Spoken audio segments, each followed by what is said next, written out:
Hey, hi everyone.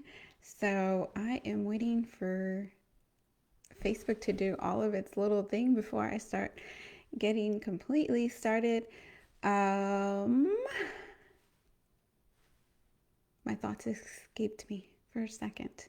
So while I'm waiting to see if anyone, or waiting for someone to hop on, I will say a little bit about myself. So my name is Dr. Norma Reyes, and I have my PhD in adult, professional, and community education. And career coaching is one of my passions. Hi, who just joined? Go ahead and leave me a comment and let me know that you can hear me so that I can make sure to get started with this training. So, this is part two of my Overcoming Imposter Syndrome mini series Facebook Live training. So if you missed part one, no worries. You can go to my page and rewatch it, or you can follow the link and you'll get a link and then the 14-page guide that goes along with it. So today is all about can't fail, right? This mentality that when you have imposter syndrome, you start to feel like you can't fail. And there's a lot of different reasons that go into this, especially when you are feeling in the imposter syndrome. So, I'm going to recap a little bit on part one for those of you who may have missed it. So, part one was all about learning what imposter syndrome is. So, all it really is this feeling of feeling like a fake, a fraud, like you don't belong in the workplace, that maybe, you just got your position by chance and, you really don't know what you're doing. So I did go over some of the five, um, it was a five different personalities of the imposter syndrome, how it can show up. So there was like the perfectionist, so this is a person who everything goes perfect. One little percentage did not go well, and so then they don't want to, they're like, that's it. So and I'll go over and share a link on some of the questions you can ask yourself to find out if you fall in this category. Have you ever been accused of being a micromanager? Do you have difficulty delegating? These are signs of the perfectionist imposter syndrome, right? Because only you can do it right. Then the other one was the superwoman or superman. A question you could ask yourself: do you stay later in the office than the rest of everyone else? Do you get stressed when you're not working, and find downtime completely wasteful? So that's another one there. Then the natural genius. So the natural genius is someone who's used to being, doing everything. Everything comes easy to them per se. So you're used to excelling with not much effort. So then the next one is the soloist. So a person who feels firmly that they can do everything on their own and they don't need anyone's help. Finally, the expert is the person who shies away from applying to jobs unless they have every single item on the job description. And this is that I always tell my clients, no, if you meet every single item on that job posting, it is not the job posting for you because you've already met all of that. Your job should grow you. You should go into a role where you feel confident, but also where you can learn and grow. So that is a recap of the five different ways that imposter syndrome can pop up. And then today it is all about the feeling of can't fail, the feeling of not being able to make a mistake at work, right? So if you're following along in the guide, I'm going to go ahead and get to that portion. So it is failing is a natural part of your life and career. So it's important to understand that failing is just part of your life and your career. Fearing failure is like fearing life. So if you're not going out there and trying things, you're avoiding failure. So instead of fearing failure, it's such a tongue twister for me, you need to learn how to transform failure into a learning lesson. So that right there is gold. In order to be able to transform a failure into a learning opportunity, you need to start asking yourself, what can I learn and gain from this? There are a few ways to do this. There's self-reflection, there's personal development courses, books, coaching, etc. There's all these different ways that you can work on learning from your quote unquote failures, because really they are not failures. It's just attempts that you're trying and you're figuring out what is working and what is not working. I always think about this. My son is 1 year old, and never would we call him a failure because he fell while he was walking. He's learning. It's a process. And so, anything that you fell in the workplace, if you missed something, you didn't learn something correctly, it is all a learning process, right? Something for you to learn and grow from. And if you find yourself making the same mistakes, really take that into account and figure out what is going on. If you find yourself not making any mistakes, I would say maybe you need to go ahead and challenge yourself some more. So, what are some ways to transform failure into learning lessons? We may be stuck. We may not know how to, right? So go ahead and think of some ideas of some of the, list your last 5 failures that you've had, quote unquote failures, right? So this could be, for example, when I was getting my master's degree program, I failed an exam to become a bilingual teacher. And so, and that's another thing. So I had changed my degree program from counseling to bilingual education because I was like, well, I want to go and teach. And so then I was really gung ho. I went on and I went in and got enrolled into the program and took the bilingual education test. And so I went and I'm like, oh, I know Spanish. Oh, I understand this. I'm going to be good. So I went in and then I failed. I failed by 1 point. And I just could not, like, I was like, I couldn't believe that I failed, because I had never failed at a big exam like that. I'd never had experienced that. I didn't talk about it. I didn't tell anybody that I failed, and I just re-enrolled. So instead of going back and learning, what happened, what caused me to fail the test, I did re-study. I did think like, okay, it's not a problem. I'm just gonna take it again and be able to pass it. The second time, and I failed it again. And this time I failed it by 2 points. And what made it worse was that it was the exact same test.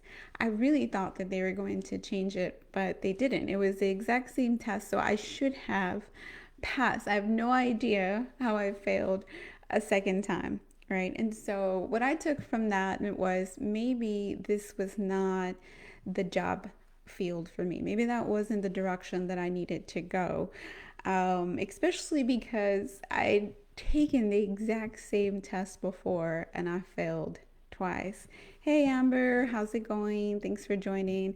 I'm going over listing your last 5 most recent failures, and anybody can share, and we can kind of work in process on how to, hey Denise, how to process those failures. A lot of times we don't even talk about them, and when we don't talk about them, we aren't actually learning. And you don't need to go and air out with everyone. You don't need to post it on Facebook, but just processing, journaling. I'm really big on pushing on journaling.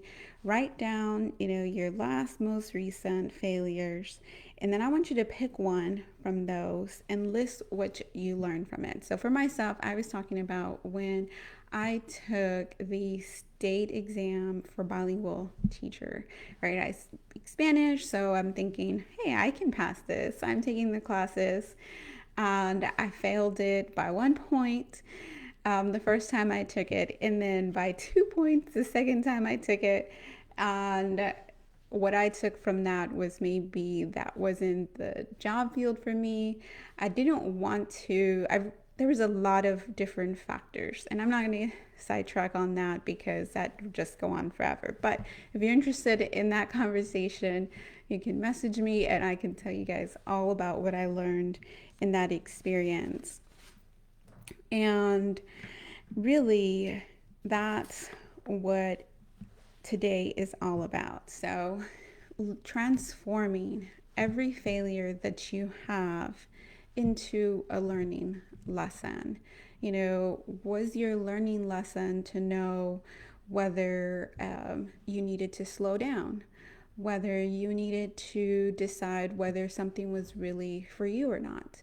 So Amber went ahead and shared. So we're going to go ahead and talk about those. Amber, which one do you want to focus on? You wrote self audits, report writing, time management, stress management, small business sales. So let me know which one you want to work on the live chat, and so we can actually see and explore this.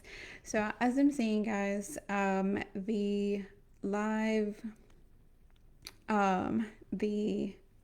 learning lessons here, right? So go out there, make mistakes. It's okay to make mistakes. When we don't allow ourselves to make mistakes and learn and grow, we stay stagnant. And so, going back to the imposter syndrome, when you feel like an imposter, you then have this extra weight of fear of failure.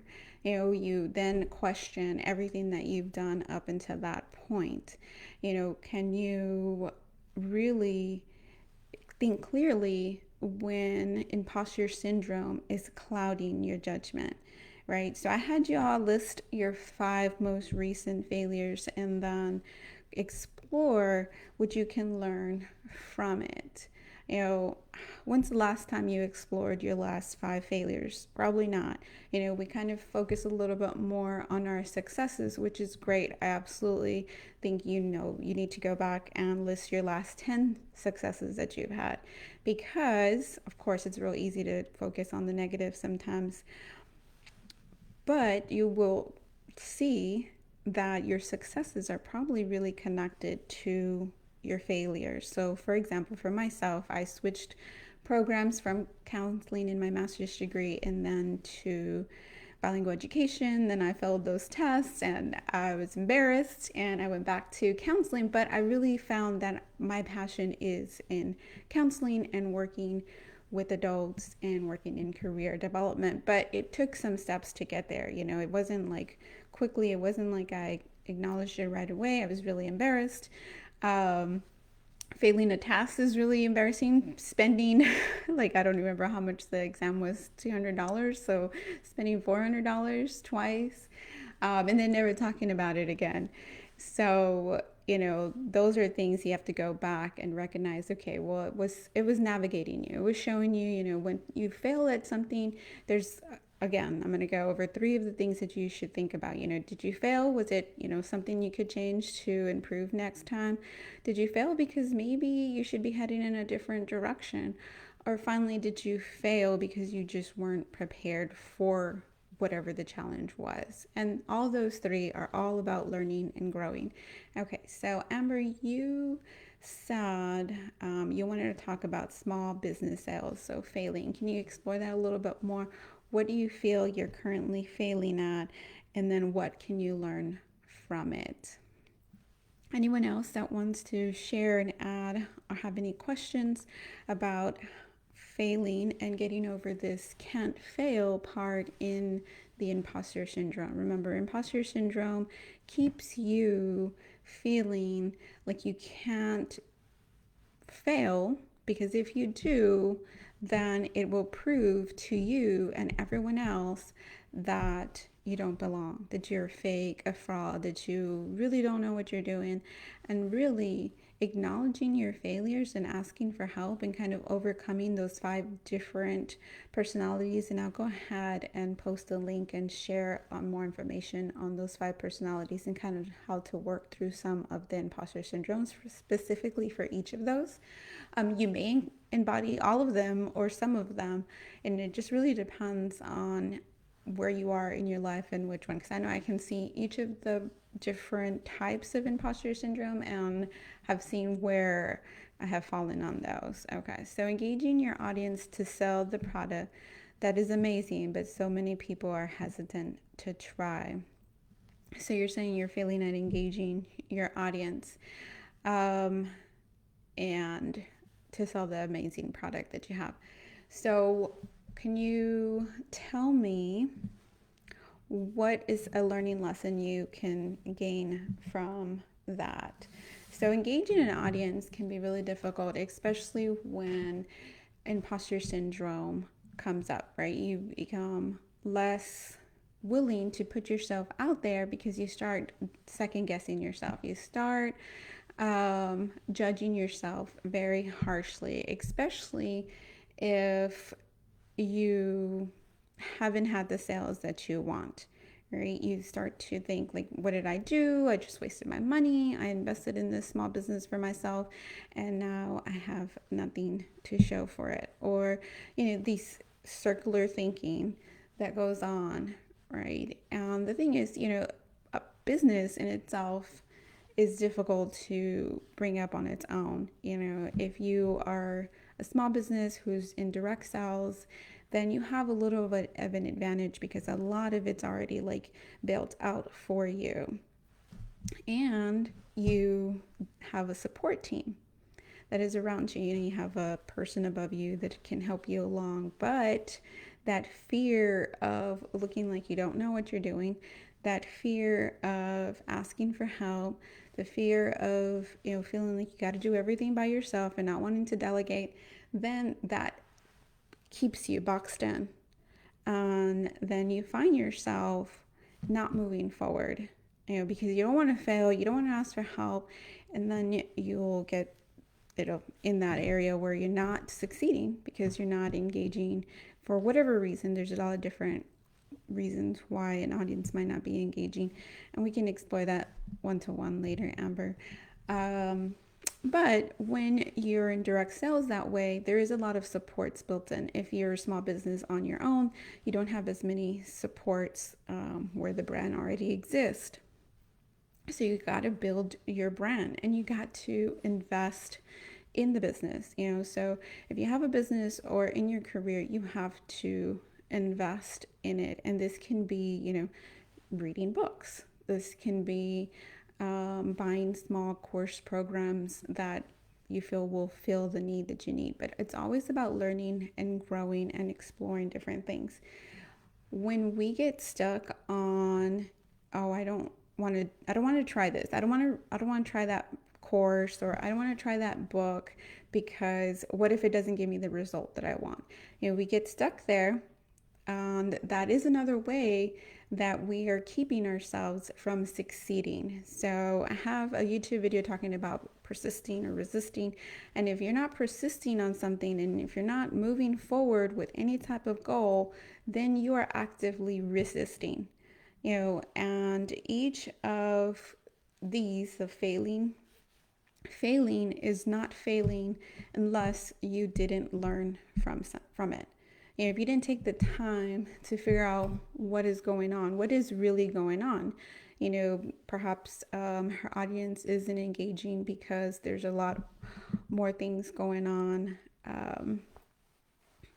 outside of the product, outside of what's going on with her. But if she's not actively moving to learn and grow, then it'll make it a little bit harder to get that lesson. And eventually we all will learn these lessons that we need to learn, but the sooner we target them, the sooner we write down and talk about them more, the more that we will be able to learn and grow and expedite and reach our goals a lot sooner. So we have another comment here. Hey, Alice. So you worked on a troubleshooting a project recently at work and I was not able to figure out what the issue was. It stressed me out for days. The lesson for me was that I need to gain more knowledge on this type of equipment. I also need to stop being so hard on myself when I don't know something. Yes, definitely, Alice.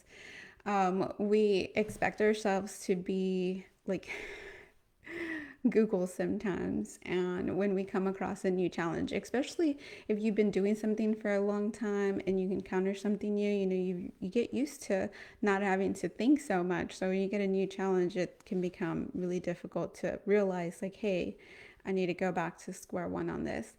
Also, this can also be for new professionals. If you are new in regards to, and I don't mean new professionals like just finished college or anything like that. I mean, like you're the first in your family to be in a professional setting. It can also be very difficult because you don't have the supports of being able to talk to your family about your work professionally. If you were a high achiever in high school, that's the expectation that everyone around you expects, it becomes really difficult to be able to ask for help. It becomes really difficult to share your failures because they may not understand what you're failing at. They may not be able to encourage you in the way that you need it. So, for example, I know that if I had told my parents that I was failing in college, that quickly they would tell me, well, what are you not doing? Are you not studying? Are you out partying? It would quickly turn into a conversation that I was doing something wrong when in fact, I mean, who didn't party in college? But I really did try to study, and my freshman year went really poorly. And a lot of it had to do with myself not applying myself the way I needed to because I didn't know how to. But again, that was all internalized and having to figure it out on my own and not having the family supports as some have. So same thing, it goes back again to when you go and enter the job field and you're a professional and you don't have that same family support that someone who maybe their family has all been in the professional world and they can go and talk to their family or their friends or their support. So it's really important to build those outside supports outside of your workplace, especially if you're in a male dominant field or in an environment that's not supportive or conducive to helping you learn and grow, and be okay to acknowledge that you need to learn and grow. So that's really great, Alice. I'm glad that you shared that you really have to just stop being so hard on yourself, and that goes for everyone else. Just a reminder. All right, Amber. So the learning for you would be to change strategies, finding out what works and what doesn't. Definitely, and when it comes to Facebook, social media, it is a lot of trial and error, and algorithms change a bunch. If you're not constantly learning from some expert in regards to that, it can become challenging, very challenging. So Denise, you're talking about career transition. So you haven't been able to change fields successfully, especially now under these times. It seems so difficult. So what do you feel that the learning lesson would be here? I know we've kind of talked before, so I feel like I have a little insider knowledge.